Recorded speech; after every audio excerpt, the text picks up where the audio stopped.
आज से जावा में नंबर्स के प्रोग्राम करेंगे। इससे पहले जो हमने प्रोग्राम करे वो सीरीज पे थे, लूपिंग से सीरीज करी थी। अब हम लोग लूपिंग से नंबर्स के प्रोग्राम पे शिफ्ट कर गए और क्वेश्चन है हमारा, write a program to input a number and calculate sum of its digits. मतलब यूजर से एक नंबर इनपुट लेना है और उसमें जितने भी डिजिट हो उनको ऐड कर देना है। एग्जाम्पल दिया हुआ है, एग्जाम्पल यूजर ने दिया 394, तो हमें क्या करना है, इसके डिजिट्स को ऐड करना है, 3 + 9 + 4, और आउटपुट दे देना है क्या, 16। एक सैंपल दिया हुआ है, यूजर हमें कोई भी नंबर दे सकता है, 3 डिजिट का भी हो सकता है, ज्यादा डिजिट का भी हो सकता है, बस हमें उसके डिजिट्स को ऐड ऑन कर लेना है। अच्छा, इस काम को हम लोग करेंगे कैसे? अगर हम इसका छोटा सा अपना दिमाग में सेटअप बनाए कि कैसे करने वाले हैं, तो हम क्या करेंगे, सबसे पहले लास्ट के डिजिट को पिक कर लेंगे। फर्स्ट स्टेप रहेगा हमारा। अच्छा, डिजिट फ्रंट से क्यों नहीं पिक करेंगे? लास्ट से डिजिट पिक करना थोड़ा आसान रहता है, जब प्रोग्राम करेंगे तो समझ में आ जाएगा। और चाहे हम फ्रंट से ऐड करें, चाहे हम इधर से ऐड करें, अगर हम कहें 4 + 9 + 3 या हम कहें 3 + 9 + 4, बात एक ही आनी है। तो हम क्या करेंगे, लास्ट के डिजिट को पिक करेंगे। ये हमारा पहला स्टेप हो गया। दूसरा स्टेप क्या होगा? दूसरा स्टेप होगा जो डिजिट पिक करके आया उसको हम लोग सम कर लेंगे, मतलब कहीं ऐड ऑन कर लेंगे। थर्ड स्टेप रहेगा कि जो हमने डिजिट उठाया था उसको रिमूव कर देंगे, मतलब लास्ट के डिजिट को रिमूव कर देंगे। ये 3 स्टेप अगर हम दोहराते रहे, जितना भी बड़ा नंबर हो वो ऐड हो जाएगा, मतलब उसका सम हो जाएगा डिजिट का। एग्जाम्पल देखते हैं, अगर मान लेते हैं यूजर ने दिया हमें 3924, क्या इन स्टेप से इसका सम हो रहा है डिजिट का? ये चेक कर लें। सबसे पहले लास्ट डिजिट को पिक करेंगे, तो 4 उठाया, फिर क्या करेंगे, इसको सम कर लेंगे, प्लस कर लिया, फिर इसको हम लोग क्या करेंगे, रिमूव कर देंगे। अच्छा, रिमूव कर दिया, 3 स्टेप दोहराए, एक नंबर चला गया। अब वापस से इन स्टेप को दोहराते हैं, फिर से क्या लिखा है, लास्ट डिजिट को पिक करिए। अच्छा, 4 तो चला गया, 4 तो रहा नहीं, क्या पिक करेंगे, 2 पिक करेंगे, और फिर उसको क्या करेंगे, सम करेंगे, फिर इसको भी रिमूव कर देंगे। फिर वही वापस इन स्टेप को दोहराएं, क्या करेंगे, लास्ट के डिजिट को पिक करिए, पिक कर लिया, पिक करने बाद इसको सम कर लिए, दूसरा स्टेप कह रहा था, तीसरा स्टेप कह रहा है रिमूव कर दिया, रिमूव कर दिया। फिर से वापस से दोहराएं, लास्ट डिजिट को पिक करें, अब की एक ही डिजिट बचा है, तो यही हमारा लास्ट डिजिट है, इसको पिक करा, ले जाके इसको सम करा और इसको रिमूव कर दिया। और जब ये नंबर खत्म हो जाए तो काम रोक दे। जैसे नंबर हमारा खत्म हो गया, 3924 था, अब क्या बचा, कुछ नहीं बचा, खाली हो गया, खाली हो गया तो काम कंप्लीट हो गया। तो देखिए, सम ऑफ डिजिट हो गया। यही स्टेप हम अपने लूपिंग में, अपने प्रोग्राम में फॉलो करेंगे और हमारा पूरा काम हो जाएगा। अच्छा, कैसे करना है प्रोग्राम में देखेंगे, पहले अपना बेसिक काम कर लें, एक नंबर यूजर से इनपुट ले लें, फिर आगे देखते हैं। सबसे पहले इंपोर्ट लगा देंगे, इंपोर्ट java.util.star, क्लास बना देते हैं, क्लास को नाम दे देते हैं नंबर्स, ब्रैकेट खुल जाएगा, फिर बनाएंगे public static void main, bracket open close, फिर इसका ब्रैकेट खुल जाएगा। क्या करना है, नंबर इनपुट लेना है, तो scanner sc equals to new scanner, और यहाँ पे लिखेंगे system.in। फिर नेक्स्ट स्टेप होता है मैसेज दीजिए, SOPLN, यूजर के सामने मैसेज जाएगा, एंटर नंबर, और जब मैसेज जाएगा तो हम उसको स्टोर कर लेंगे, int n नाम के वेरिएबल में स्टोर कर लेते हैं, sc.next int। यहाँ तक हमारे पास नंबर आ गया और अपने वर्क की तरफ बढ़ते हैं। जो हमें करना है, हमें लास्ट डिजिट को पिक करना है, उसको सम कर लेना है, फिर उसको रिमूव कर देना है। पर हमें ये काम मल्टीपल टाइम्स करना होगा, बार बार ये काम करना होगा। अगर नंबर 3 डिजिट का है तो 3 बार काम होगा, अगर ये नंबर 4 डिजिट का है तो 4 बार काम होगा, मतलब मल्टीपल टाइम्स काम होने वाला है। तो इस वर्क को हम किस में लगाएंगे, इस वर्क को हम लूप में लगाएंगे। लूप लगाने के लिए हमें 3 चीजें चाहिए होती हैं। एक पहली चीज चाहिए होती है कि हम इसको स्टार्ट कहाँ से करेंगे, जिसको हम लोग बोलते हैं इनिशियलाइजेशन, कि लूप हमारा स्टार्ट कहाँ से होने वाला है। दूसरी चीज क्या चाहिए होती है, दूसरी चीज चाहिए होती है कंडीशन, कि कहाँ पे रुक जाए ये लूप हमारा, कंडीशन। तीसरी चीज क्या चाहिए होती है, तीसरी चीज चाहिए होती है कि भैया स्टार्ट से एंड तक पहुंचेगा कैसे, मतलब अपडेशन चाहिए होता है। ये 3 चीजें अगर मिल जाए हमें, तो हम ये 3 चीजों का लूप बना देंगे और इस वर्क को उसकी बॉडी में रख देंगे, तो सारे डिजिट का क्या हो जाएगा, सम हो जाएगा। अभी प्रोग्राम में देखेंगे। अच्छा, खैर, इनिशियलाइजेशन क्या है, स्टार्टिंग कहाँ से है। अगर हम इसको देखें, एग्जाम्पल मान लेते हैं, यूजर ने हमें इनपुट दिया 396, तो अगर यूजर ने हमें 396 दिया, हमें इसके डेट का सम करना है, इसी के डेट का सम करना है, तो स्टार्टिंग हमारी यहीं से होनी है। हम अपना लूप जो स्टार्ट करेंगे वो 396 से ही करेंगे, तो स्टार्टिंग मिल गई। तो स्टार्टिंग क्या है हमारी, n ही है। n में मान लेते हैं 396 है। इसके बाद क्या चाहिए, इसके बाद कंडीशन चाहिए। कंडीशन क्या है, कंडीशन मतलब एंड, रोकना कहाँ पे है लूप। अच्छा अगर देखें तो हमें ये काम करना है, इसका डेट उठाना है, लाके इसको सम कर लेना है, फिर इसको रिमूव कर देना है, फिर क्या करना है, फिर इसको उठाना है लास्ट का डेट, फिर लाके इसको सम कर लेना है, फिर इसको भी रिमूव कर देना है, फिर क्या करना है, फिर इसका डेट पिक करना है, फिर इसको ले आके सम करना है, फिर इसको भी रिमूव कर देना है। काम तो 3 बार हुआ, लेकिन रुका कब, रुका जब नंबर हमारा 0 हो गया। n में पहले 396 था, यहां से स्टार्ट हुआ, और जैसे ही ये खाली हो गया लूप रुक जाए। अब चाहे 4 डिजिट का नंबर हो, 5 डिजिट का नंबर हो, स्टार्ट अपने नंबर से होगा और एंड कहां पे होगा, जहां पे लूप, जहां पे n की वैल्यू 0 हो जाए। तो एंडिंग मिल गई, कंडीशन मिल गई, क्या मिल गई कि जैसे ही n हमारा 0 हो जाए काम को रोक दो, 0 हो रहा है रोक दो। इसके बाद अपडेशन क्या है, इस जो स्टार्ट से एंड तक पहुंचाएगा, कि 396 से 0 तक पहुंचाएगा, इसी में अपडेशन था। आप डिजिट रिमूव कर रहे हो, ये अपडेशन ही हो रहा है, तो मतलब अपडेशन देने की जरूरत नहीं है। ये जो रिमूव करोगे आप डिजिट, अपने आप अपडेट होगा। डिजिट जब नंबर 396 से स्टार्ट हुआ, 0 पे रोकना है आपको, ले आके 6 रिमूव होगा पहली बार में, अगली बार में 9 रिमूव होगा, फिर 3 रिमूव होगा, तो मतलब अपडेट तो हो ही रहा है नंबर। 396 से डिजिट रिमूव हो के ये ऑटोमेटिकली 0 तक पहुंच रहा है, तो अपडेशन तो इसी में छुपा हुआ था। क्या छुपा हुआ था, रिमूव जो करोगे डिजिट वही अपडेशन है। तो ये 3 चीजें हमने अपनी भाषा में अभी लिखी, अभी इसको लूप में लगाएंगे। पहली स्टार्टिंग कहां से होना है, इनिशियलाइजेशन 396 से होना है। कंडीशन कहां पे रोकना है, जैसे ही n 0 हो जाए रोक दो, जब तक n 0 नहीं हो रहा है लूप चलता रहे। इसके बाद अपडेशन, अपडेशन कैसे हो रहा है, अपने आप हो रहा है, डिजिट रिमूव हो रहे हैं, अपने आप हो रहा है। अच्छा तो इसको लगाएं अब हम कैसे, तो यहाँ पे जो हम लोग पीछे लगाते आ रहे हैं वो काम नहीं करेगा। हम लोग पीछे जो कर रहे थे वो सीरीज के प्रोग्राम कर रहे थे, और वहां पे हम लोग क्या करते थे, फॉर का लूप लगाते थे और उसको स्टार्ट कर देते थे i equals to 1, i is less than equals to n और i प्लस प्लस। नॉर्मली हम लोग ये लगा रहे थे जब सीरीज के प्रोग्राम कर रहे थे। तो अगर इसमें हम ये इंप्लीमेंट कर देंगे तो हमारा काम ही गलत हो जाएगा। क्यों, क्योंकि i हमारा स्टार्ट 1 से हो रहा है, n में हम सपोज मानते 396 है, तो ये लूप हमारा चलेगा 1 से लेकर 396 तक, 8 से लेकर 396 तक चलेगा, इतने टाइम से चल जाएगा 396 टाइम्स। बल्कि अभी हमने देखा कि भैया ये तो बस 3 डिजिट है तो 3 बार चल रहा है, 4 डिजिट है तो 4 बार चल रहा है, तो ये लूप तो हमारा इसमें क्या हो जाएगा, फेल हो जाएगा, ये काम नहीं करेगा। 1 से लेकर 396 वाला काम हमें नहीं करना, ये पीछे सीरीज में कर रहे थे, इसका काम खत्म हो गया। दूसरी चीज, फॉर लूप क्या इसमें काम करेगा हमारा, ये भी चेक करें। अगर हम देखें तो फॉर लूप में हम लोग यहीं पे क्या करते हैं, ये हमारा इनिशियलाइजेशन है, मतलब यहीं पे हम इसको इनिशियलाइज कर देते हैं।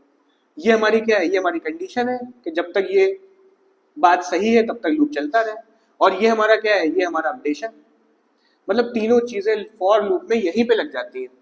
क्या ये इसमें वैलिड हो रहा है अपने हमारे प्रोग्राम में, इनिशियलाइजेशन वहीं पे हो गया, 396 है मतलब वहीं पे हो गया जहां पे यूजर ने हमें वैल्यू इनपुट दी, मतलब ये जो हमने इनपुट तक का काम कर लिया यहीं पे क्या हो गया, इनिशियलाइजेशन हो गया। दूसरी चीज इसमें हमें कंडीशन लगानी होगी, ये तो लूप में ही लगेगी, जब लूप की बॉडी लगा रहे होंगे तभी लगेगी, ठीक है। तीसरी चीज हमें अपडेशन, अपडेशन रिमूव है हमारा, रिमूव करना है लास्ट के डिजिट को, क्या रिमूव करना है, डिजिट रिमूव करना है। तो हमारा जो अपडेशन है वो तो इसमें हो ही रहा है, हमारे वर्क में ही हो रहा है, मतलब इसमें हमें यहाँ पे नहीं देना है, ये अपने काम करेंगे अपने आप अपडेशन होगा। तो फॉर लूप भी हमारा फेल हो गया, क्योंकि फॉर लूप में तीनों चीजें यहीं पे होती हैं, बल्कि हम जो लगाने वाले हैं उसमें स्टार्टिंग इनिशियलाइजेशन यही हो गया है, कंडीशन हम लगाएंगे और अपडेशन जो कि हम डिजिट रिमूव करेंगे वो हमारे वर्क का ही हिस्सा है, हमारे काम का ही हिस्सा है। तो कौन सा लगाए, अगर फॉर लूप नहीं काम कर रहा और ये स्टेट सीरीज तो नहीं काम, ये तो समझ में आ गया। तो अगर फॉर लूप नहीं काम कर रहा तो क्या लगाए, हम लोग ने पीछे वाइल लूप पढ़ा हुआ है। वाइल लूप में क्या होता था, वाइल लूप में हम लोग इनिशियलाइजेशन पहले ही कर देते थे। पिछली सेशन में हम लोग ने देखा था कि इनिशियलाइजेशन टॉप पे हो जाता है वाइल लूप में, उसके बाद वाइल के साथ हम लोग क्या लगाते हैं, कंडीशन लगाते हैं, उसके बाद जो भी बॉडी ऑफ वर्क होता है वो करते हैं, और फिर यहाँ एंड में क्या देते हैं, अपडेशन देते हैं, और फिर वाइल का काम कंप्लीट हो जाता है। तो फॉर में तीनों साथ में थी, ये काम हमारा नंबर्स वाला काम फॉर से नहीं हो सकता, वाइल से हो सकता है, क्योंकि जैसे कि हमारा काम है वैसे ही इसका पूरा का पूरा हिसाब है कि इनिशियलाइजेशन लूप से पहले हो गया।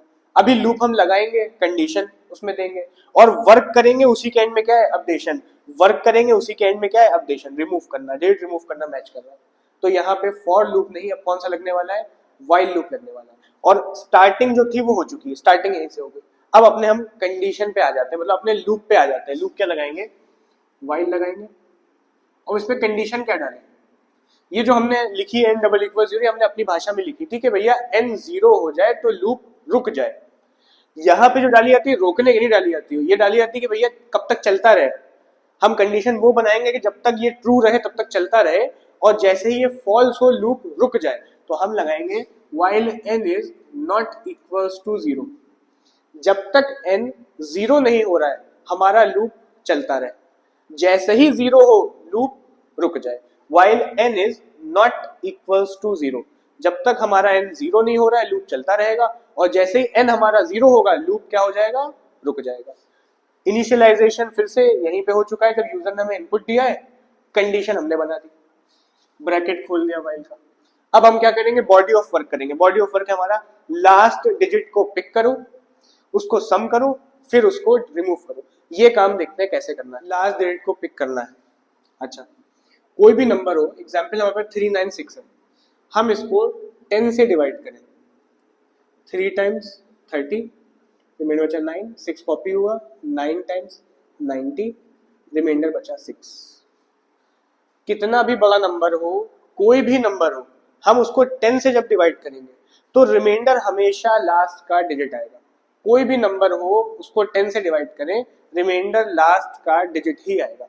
पॉइंट वाला काम हम कर नहीं रहे क्योंकि हम इंटीजर्स की वैल्यू पे काम कर रहे हैं, तो पॉइंट लगा के सॉल्व नहीं होगा, बस जितना हो पा रहा है उतना होगा और रिमाइंडर बचेगा। तो रिमाइंडर में हमारा लास्ट का डिजिट आ जाता है, और रिमाइंडर किससे निकलता है, मॉड से निकलता है। तो लास्ट का डिजिट पिक करना तो अब हमें आ गया कि हम जो भी नंबर है उसको 10 से मॉड कर देंगे, मतलब परसेंटेज कर देंगे, तो लास्ट का डिजिट हमारे पास आ जाएगा।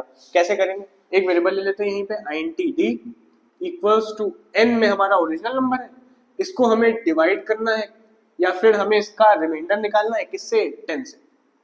ये डिजिट पिक हो जाएगा, डी में क्या आ जाएगा, लास्ट का डिजिट पिक होके आ जाएगा, किसमें, डी में। एक वर्क हो गया मेरा, लास्ट डिजिट पिक हो गया। अब हमें सम करना है, सम करना पीछे सीख चुके हैं। जब भी सम करना होता है एक वेरिएबल लेते हैं, उसको क्या दे देते हैं, उसको 0 दे देते हैं, और यहां लगा देंगे s equals to s plus d. Third काम क्या है, सम भी हो गया हमारा। अच्छा, डी को क्यों सम करा है, क्योंकि डी ही पिक हो, जो पिक होके आया है उसी को ऐड करेंगे। अभी ड्राई रन देख लेंगे इसका आखिरी में।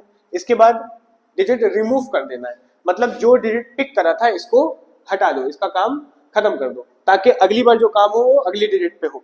ठीक है, रिमूव कैसे करेंगे, इसी में इसका आंसर छुपा है। जब रिमाइंडर में लास्ट का डिजिट आया 10 से डिवाइड करने पे, तो ऊपर देखे तो बचा हुआ नंबर कहाँ है, बचा हुआ नंबर आपके क्वोशिएंट में है।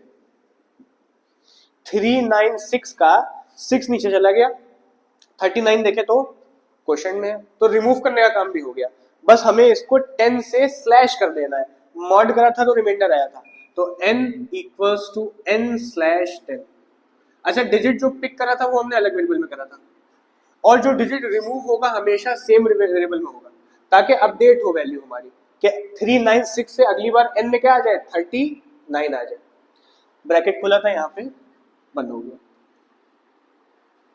काम तो हमारा कंप्लीट हो गया है। सम होके हमारा किस में आ गया होगा, s में आ गया होगा। इसको प्रिंट कर दे, sister.println रिजल्ट इक्वल्स टू या सम equals two plus s। Public का ब्रैकेट खुला था, बंद हो गया, क्लास का ब्रैकेट खुला था, बंद हो गया। प्रोग्राम तो हमारा कंप्लीट हो गया है। इसका ड्राई रन देख लें, और ड्राई रन देखेंगे तभी अच्छे समझ में आएगा कि ये क्या हुआ है और कैसे हुआ है। और ये जो हमारा प्रोग्राम है बहुत इंपॉर्टेंट है, क्यों, क्योंकि आगे जितने भी नंबर्स के प्रोग्राम हम करेंगे उसके लिए बहुत इंपॉर्टेंट है।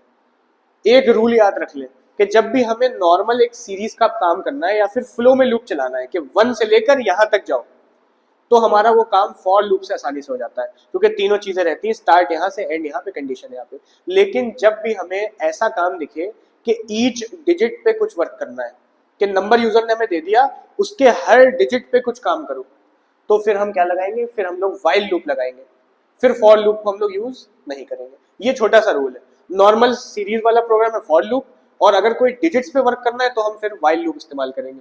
और क्यों करेंगे वो हमने यहाँ पे समझा दिया। ड्राई रन पे आ जाते हैं। सपोज कर लेते हैं मिस्टर एक्स नाम के आदमी ने हमारे प्रोग्राम को खोला और उसके सामने मैसेज आया एंटर नंबर, यहाँ पे एसओपी में लगा हुआ है एंटर नंबर। उसने क्या करा, नंबर इनपुट करा, और नंबर इनपुट करा, मान लेते हैं 493, और जैसे ही इनपुट करा हमने उसको स्टोर कर लिया है और किसमें आ गया है, एन में आ गया।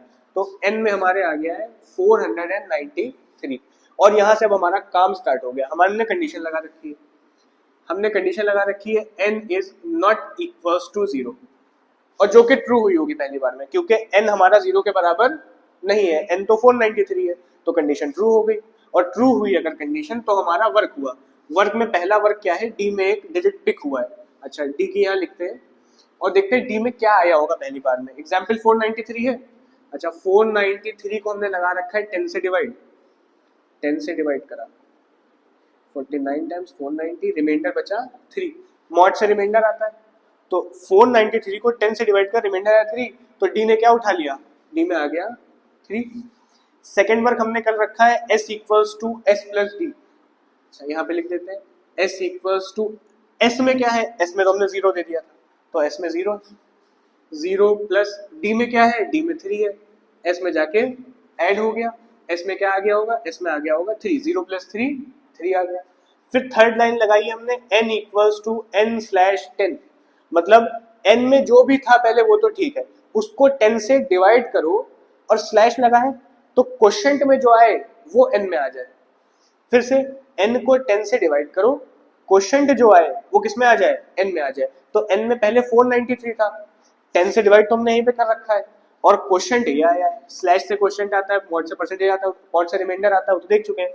तो स्लैश से क्वोशंट आता है कितना आया, 49, n में क्या आ गया, n में आ गया 49, n equals to n/10, n में ही स्टोर कर लिया हमने। जो भी क्वेश्चन आया था, जो 493 था वो वाइप अप हो गया, जो 493 n के अंदर था वो वाइप अप हो गया, और क्या आ गया, नया जो भी क्वेश्चन आ रहा है वो आ गया। तो नया क्वेश्चन आ रहा है 49, n में क्या आ गया 49। लूप फिर से टर्न मारा, कंडीशन चेक हुई, फिर से ट्रू निकली, क्योंकि n हमारा 0 अभी भी नहीं हुआ है। जब 0 होगा तब ये फॉल्स होगी, तब ये रुकेगा। तो n इज नॉट इक्वल 0 मतलब अभी भी ट्रू है, हाँ n 0 के बराबर नहीं है। फिर से क्या हुआ, ये वर्क हुआ, d में कुछ वैल्यू आने वाली है, लिखा है d equals to n mod 10। अब n में क्या है, अब 493 थोड़ी है, अब तो n में हमारे क्या है 49 है, 10 से डिवाइड हुआ, 4 टाइम्स 40, रिमाइंडर बचा 9। तो d ने क्या उठाया, अब की बार d ने उठाया 9, रिमाइंडर मॉड लगा हुआ है तो रिमाइंडर आया, d में 9 आ गया। फिर आगे s equals to s plus d, s में तो हमारे 3 है, आगे प्लस क्या हुआ, 9 की वैल्यू प्लस हुई, s में क्या आ गया 9 प्लस 3 12।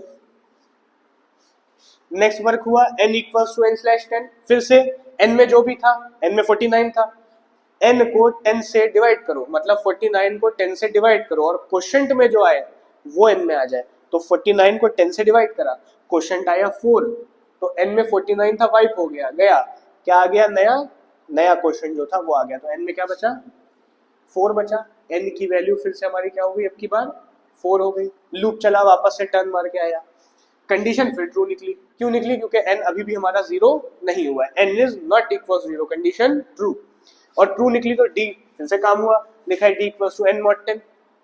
तो अब की बार क्या है, अब की बार n में हमारे 4 है। अच्छा, देखते कैसे काम होगा, n में हमारे 4 है, ये 10 से डिवाइड हुआ। अब ये अगर 10 से डिवाइड होगा, पॉसिबल तो है नहीं, पॉइंट में ले जाए, पॉइंट में जाएगा नहीं। क्यों नहीं जाएगा, क्योंकि इंटीजर्स है। तो फिर क्या करेगा, कंप्यूटर करता है, अगर 10 1 टाइम्स तो हो नहीं रहा है, क्योंकि 10 1 टाइम्स 10 आ जाएगा, तो पॉसिबल ही नहीं है। तो कंप्यूटर क्या करेगा, या तो 4 लाएगा या उससे छोटा लाएगा। तो फिर कंप्यूटर इसको ले जाएगा 0 टाइम्स, और अगर 0 टाइम्स ले जाएगा तो यहाँ पे भी क्या आएगा 0, माइनस करेंगे, रिमाइंडर क्या बचेगा 4। फिर से 4 10 से डिवाइड हुआ, पॉइंट में जाना नहीं है, तो 10 कितने टाइम्स ले जाएगा, 10 0 टाइम्स ले जाएगा, और 10 0 टाइम्स क्या आ जाएगा, 0 आ जाएगा। 4 माइनस 0 क्या बच गया, 4 बच गया। तो अब की बार रिमाइंडर में 4 बचा है, मतलब डी में क्या आया है, डी में आया है 4 आया। पहला काम हो गया, n 10 से डिवाइड हुआ, मतलब 4 10 से डिवाइड हुआ, रिमाइंडर में खुद ही 4 आ गया, वो डी ने पिक कर लिया। इसके बाद क्या लिखा है, s equals to s plus d, s में जो भी था उसमें आगे और क्या ऐड हो गया 4, s में 12 था, 12 में आगे 4 और ऐड हो गया। अच्छा, 4 अगर और ऐड हुआ तो s में क्या आ गया, s में आ गया 16 आ गया। 2 काम हो गए। तीसरा काम, n equals to n/10, n में जो भी है उसको 10 से डिवाइड करो, क्वोशंट में जो आए वो n में अब की बार आ जाए। n में 4 था, 10 से डिवाइड हुआ, क्वोशंट आया 0, तो n में अब की बार क्या आ गया, n में आ गया हमारे 0 आ गया। अब की बार कंडीशन चेक हुई, क्या n नॉट इक्वल टू 0 है, कंडीशन फॉल्स हो गई क्योंकि n 0 है। तो अब की कंडीशन अगर फॉल्स हुई तो आगे का कोई काम नहीं हुआ, ना ये ना ये ना ये। और देखे तो वर्क भी हमारा कंप्लीट हो गया और जाके रिजल्ट प्रिंट हो गया। लिख के आया रिजल्ट इक्वल्स टू प्लस और उसके बगल में s की वैल्यू क्या है 16, रिजल्ट इक्वल्स टू 16। ये हमने ड्राई रन से देखा। अब जरा देखते हैं क्या सही में काम करा है। 4 + 9 कितना होगा, 4 + 9 होगा हमारा 13 और 13 + 3 कितना होगा 16। जो हमारा नॉर्मली एडिशन से आ रहा है वही हमारा आउटपुट आ रहा है। तो इसका मतलब प्रोग्राम ने एकदम करेक्ट करा है और ये हमारा पूरा प्रोग्राम कंप्लीट हो गया।